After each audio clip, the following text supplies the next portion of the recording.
चार दोस्त प्रियांशु, राहुल, अरुण और विकास 2 मोटरसाइकिलों पर लेह लद्दाख की कठिन और रोमांचकारी यात्रा पर निकले थे। ऊंचे ऊंचे पथरीले पर्वत, खामोश सड़कों पर बहती कड़की हवा और सामने केवल अंधीन रास्ता। चारों मित्रों के मन में उत्साह था। चारों ने टेंट लगा लिया, सूखी लकड़ियों से अलाव जलाया। धीमी धुनों में गाने चल रहे थे, सुगंधित धुएं वाला हुक्का और हल्का मदिरापान। चारों मित्र पूरी मस्ती में डूबे थे। प्रियांशु अरुण को छेड़ते हुए बोला, तुम्हारी मोटरसाइकिल तो चढ़ाई देखते ही दम तोड़ देती है। सब जोर से हंस पड़े। राहुल ने विकास का मजाक उड़ाया, तू हेलमेट पहनता है तो लगता है जैसे कोई थाली सिर पर रखकर चल रहा हो। बातें, हंसी और दोस्ती की नोकझोंक में रात और गहरी होती चली गई। पर अलाव की रोशनी से बाहर हर दिशा में फैला अंधेरा अजीब सा भारी लग रहा था। करीब आधी रात के बाद प्रियांशु को ऐसा लगा मानो पीछे के घने पेड़ों के बीच कोई उन्हें देख रहा हो।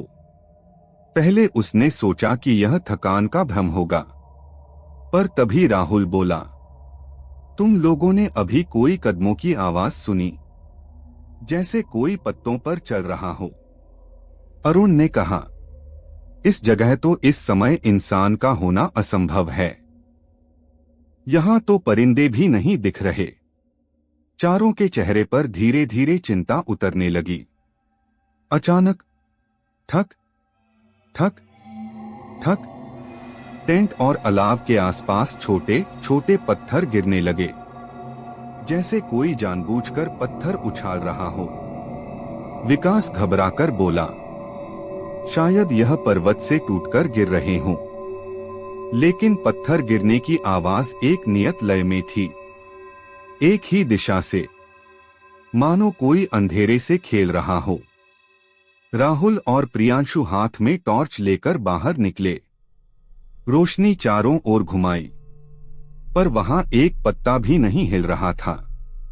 रात के लगभग 3 बजे जब सब सोने की कोशिश कर रहे थे, तभी घुर्र घुर्र, भारी कदमों की आहट।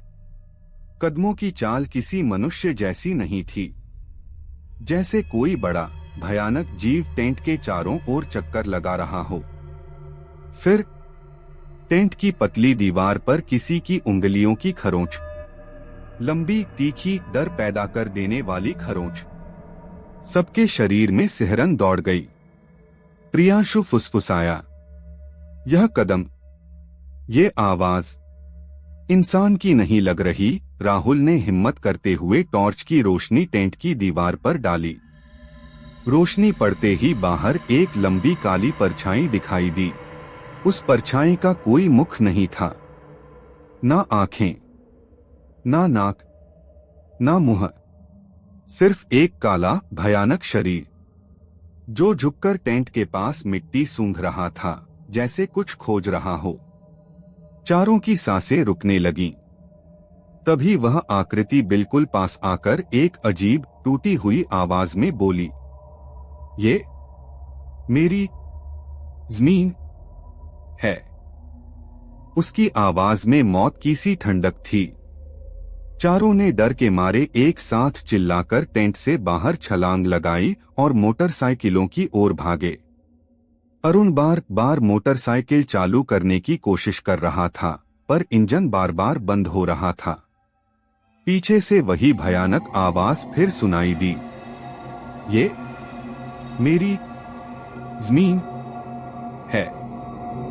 प्रियांशु ने पीछे मुड़कर देखा। वह काली आकृति अब अलाव के पास खड़ी थी। लपटें उसके पास पहुंचते ही काली पड़ने लगी और पूरे आसपास की रोशनी बुझ गई। चारों तरफ घना अंधेरा छा गया। अरुण ने पूरी ताकत से मोटरसाइकिल चालू की। इंजन गरजा और आखिरकार चल पड़ा। चारों दोस्त दोनों मोटरसाइकिलों पर चढ़कर पूरी रफ्तार से नीचे की ओर भागे। पीछे से वह चीखती हुई आवाज लगातार गूंजती रही, ये मेरी जमीन है। कई किलोमीटर नीचे आने पर उन्हें सड़क पर सेना की एक गाड़ी की रोशनी दिखाई दी। जैसे ही प्रकाश उनके पास आया, वह भयानक आवाज अचानक थम गई, मानो वह अंधेरे में घुल गई हो। एक सैनिक ने उन्हें रोका और बोला, बेटा, तुम लोग उस जगह डेरा डालकर बड़ी भूल कर बैठे। कई वर्ष पहले वहां एक परिवार का भयानक दुर्घटना में निधन हो गया था। तब से वहां रात में एक काली आकृति घूमती है। लोग कहते हैं। वह पूछती है, यह जमीन किसकी है? चारों दोस्त पत्थर जैसे जम गए। उस रात के बाद उन्होंने प्रण लिया, कभी भी उस सुनसान पहाड़ी मार्ग पर रात्रि विश्राम नहीं करेंगे। सैनिकों की गाड़ी देखकर प्रियांशु, राहुल, अरुण और विकास को लगा कि अब वे सुरक्षित हैं।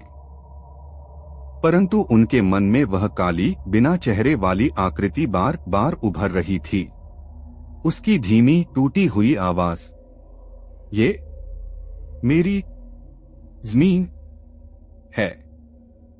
चारों की रूह कांप जाती थी। सैनिकों ने उन्हें नीचे सुरक्षित शिविर तक छोड़ दिया। वहां आग जल रही थी, पहरेदार मौजूद थे और चारों को थोड़ा भरोसा हुआ कि अब कुछ नहीं होगा। पर उनके अंदर की बेचैनी कम होने का नाम नहीं ले रही थी। शिविर में सब शांत था। चारों एक बड़े तंबू में बैठे थे जो सैनिकों ने उन्हें दिया था। कंबल ओढ़े हुए, पर शरीर पसीने से भीगा था। राहुल धीमी आवाज में बोला, तुम लोगों ने भी देखा था न? वह कोई साधारण आत्मा नहीं थी। अरुण ने सिर नीचे करके कहा, उसके शरीर की चाल, उसकी ऊंचाई, वह इंसान जैसा नहीं था, वह कुछ और ही था। विकास कांपकर बोला, हमें यहां भी नहीं रुकना चाहिए। पता नहीं कहीं वो हमें यहां तक न आया हो। प्रियांशु चुप था, पर उसके मन में एक ही बात घूम रही थी। वह आकृति टेंट के बहुत पास आ गई थी। क्या उसने उनका चेहरा देख लिया? क्या वह उनका पीछा करेगी? उसकी रीढ़ में ठंडक दौड़ गई।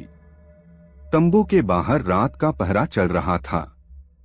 सैनिकों के जूतों की आवाज आती रहती थी, पर धीरे धीरे एक अजीब, सड़ी हुई गंध हवा में फैलने लगी, जैसे कोई पुरानी, सड़ती लकड़ी या किसी जले हुए शरीर की राख हवा में घुल गई हो। राहुल ने नाक ढकते हुए कहा, यह कैसी बदबू है? अरुण बोला, कहीं वो तो नहीं। प्रियांशु ने तुरंत आवाज लगाई, कोई है बाहर? यह बदबू किस चीज की है? एक सैनिक दरवाजे के पास आया और बोला, हम भी जांच रहे हैं। इस इलाके में इस तरह की गंध पहले भी कई बार महसूस हुई है। चारों एक दूसरे को डर भरी नजर से देखने लगे। करीब आधी रात हुई ही थी कि तंबू के कपड़े पर किसी ने हल्की थपकी दी। थप थप, सब एकदम जम गए। कोई सैनिक इतनी धीमी, डरावनी थपकी नहीं देगा। यह किसी और की आहट थी। धीमे धीमे कपड़े की परत के पीछे एक लंबी काली छाया दिखाई देने लगी। छाया बहुत ऊंची थी, मानव से कहीं ज्यादा ऊंचाई, और उसकी चाल पहले जैसी ही असामान्य। चारों दोस्त तंबू से बाहर निकलना चाहते थे, पर उनके पैर काम नहीं कर रहे थे। विकास फुसफुसाया, ये वही है। वही। छाया धीरे धीरे तंबू के चारों ओर घूमने लगी। उसके चलते ही तंबू के बाहर की मशालें अपने आप बुझने लगीं। एक सैनिक चिल्लाया, कौन है वहां? रुक जाओ। पर छाया मानो पूरे शिविर के चारों ओर फैल गई हो। हवा रुक गई।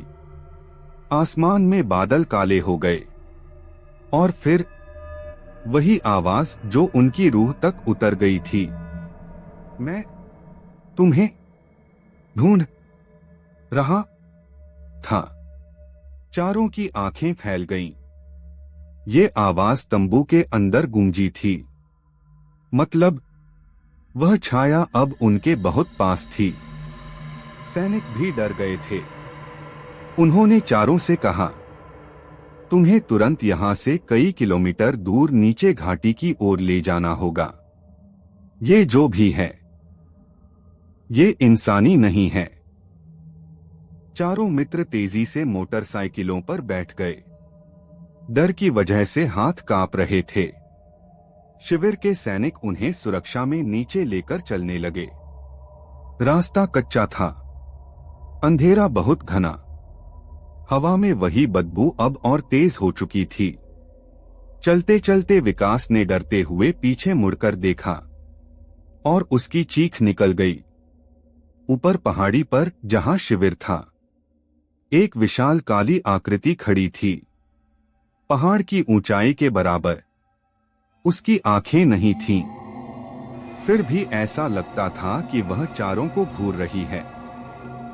उसने अपनी बाहें फैलाईं और हवा में वही आवाज तैर गई, तुम बच नहीं पाओगे। चारों के दिल जैसे रुक गए। प्रियांशु ने रफ्तार बढ़ाई और चारों मौत से भागते हुए रात के अंधेरे में गायब हो गए। प्रियांशु, राहुल, अरुण और विकास रात के अंधेरे में अपनी मोटरसाइकिलें भगाते चले जा रहे थे। पीछे पहाड़ी पर खड़ी वह विशाल काली आकृति, जिसकी कोई आंख, कोई चेहरा नहीं था, उन्हें लगातार घूरती प्रतीत हो रही थी। हवा में सड़न की बू और पहाड़ी जंगलों की घुटन मिलकर एक अजीब सा भय पैदा कर रही थी। सैनिकों की गाड़ी भी साथ थी, पर उस डर का दबाव ऐसा था कि किसी को कुछ समझ नहीं आ रहा था। कुछ दूर पहुंचकर अचानक मार्ग संकरा होने लगा। नीचे एक गहरी खाई थी, जहां अंधेरे के सिवा कुछ नहीं। राहुल चिल्लाया, आगे रास्ता टूट गया है, हम कैसे जाएं? सैनिकों ने बताया, कुछ दिन पहले भूस्खलन हुआ था, रास्ता सुबह तक नहीं खुलेगा, अभी रुकना ही पड़ेगा। चारों ने एक दूसरे की ओर भयभीनी नजर से देखा। उनके मन में केवल एक बात घूम रही थी, वह आकृति हमारे पीछे आ रही है। चारों को घबराते देखकर शिविर के वरिष्ठ सैनिक बोले, देखो बेटा, जो चीज तुम लोगों ने देखी है वह इस क्षेत्र की एक पुरानी पर्वत छाया है, पहाड़ियों पर रहने वाली एक प्राचीन शक्ति। चारों चौंक गए। सैनिक ने बात आगे बढ़ाई, बहुत पुराने समय में यहाँ एक परिवार रहता था, उनका खेत, उनकी जमीन, सब यही था। एक भीषण तूफान में पूरा परिवार चट्टानों के नीचे दब गया। उस परिवार की स्त्री की आत्मा इतनी पीड़ा और क्रोध से भरी थी कि वह पर्वत छाया बन गई। वह हर उस यात्री से एक ही बात पूछती है, ये जमीन किसकी है? और यदि कोई उसके क्षेत्र में रात्रि बिताए तो वह उसे अपना शत्रु मान लेती है। प्रियांशु का गला सूख गया। उनके टेंट लगाने वाली वही जगह, वह उसी स्त्री की पुरानी जमीन थी।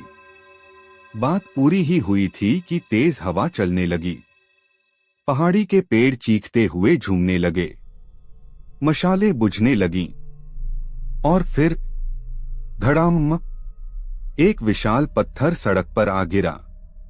उसके पीछे अंधेरे में वही काली आकृति उतर रही थी, इस बार पहले से भी बड़ी, पहाड़ की छाया जैसी, धीरे धीरे हवा को चीरती हुई। अरुण रोते हुए बोला, क्यों पीछा कर रही है हमें? हमने क्या बिगाड़ा उसका? पर उसकी आवाज का जवाब हवा में किसी और ने दिया, तुम मेरी जमीन पर सोए। उनकी रूह जैसे कांपकर बाहर आ जाएगी। सैनिकों ने चारों को कहा कि मोटरसाइकिलें छोड़कर नीचे की ओर कच्चे रास्ते से उनके साथ भागें। सब भागने लगे, पर जैसे ही वे चले, वह आकृति हवा में फैलकर बिल्कुल उनके ऊपर आ गई। उसका काला शरीर टूटे बादलों की तरह फट रहा था और हर फटने से एक भयानक कराह निकलती। मुझे मेरी शांति चाहिए। प्रियांशु अचानक रुक गया। उसके दिमाग में सैनिकों की बात गूंजने लगी। वह स्त्री अपने परिवार की मृत्यु के बाद पागल आत्मा बन गई। उसे बस अपनापन चाहिए, न कि संघर्ष। प्रियांशु ने कांपती आवाज में कहा, हम तुम्हारी जमीन का अपमान नहीं करेंगे। हम यहां से जा रहे हैं। तुम्हें शांति मिले। बाकी तीनों स्तब्ध रह गए। सैनिक भी डर के मारे पीछे हट गए। काली आकृति उनके बिल्कुल सामने रुक गई। उसका बिना चेहरे वाला मुख झुक गया, जैसे वह प्रियांशु के शब्दों को सुन रही हो। कुछ पल तक भयानक खामोशी छाई रही। फिर आकृति धीरे धीरे पीछे हटने लगी। उसका काला धुआं हवा में घुलता गया और पहाड़ी की चोटी पर पहुंचते ही वह टूटकर धूल की तरह बिखर गई। अचानक हवा शांत हो गई। सड़ांध की गंध गायब। पूरा वातावरण बिल्कुल शांत। सैनिक बोले, शायद वह तुम्हारी बात समझ गई। आज पहली बार उसने पीछे हटकर किसी यात्री को छोड़ा है। सूरज उगते ही चारों मित्र नीचे घाटी की ओर चल पड़े। प्रियांशु बार बार पीछे देखता रहा, कहीं वह काली आकृति वापस न आ जाए। पर सुबह की रोशनी में पहाड़ बिल्कुल सामान्य थे, जैसे पिछली रात का कोई डरावना सपना। कुछ किलोमीटर बाद चारों रुके। पहली बार सबने चैन की सांस ली। राहुल बोला, यार, हम सच में बच गए। अरुण ने आंखें पोंछते हुए कहा, मैंने कभी नहीं सोचा था कि पहाड़ इतने खूबसूरत होकर भी इतने डरावने हो सकते हैं। विकास ने हल्की मुस्कान के साथ कहा, आज के बाद रात में कहीं भी टेंट नहीं लगाने वाला मैं। प्रियांशु ने आसमान की ओर देखा और धीमे से कहा, हमने उसकी जमीन का सम्मान कर लिया। शायद इसलिए उसने हमें छोड़ दिया। चारों ने फिर मोटरसाइकिलें चालू की और हमेशा के लिए उस श्रापित पहाड़ी से दूर चले गए।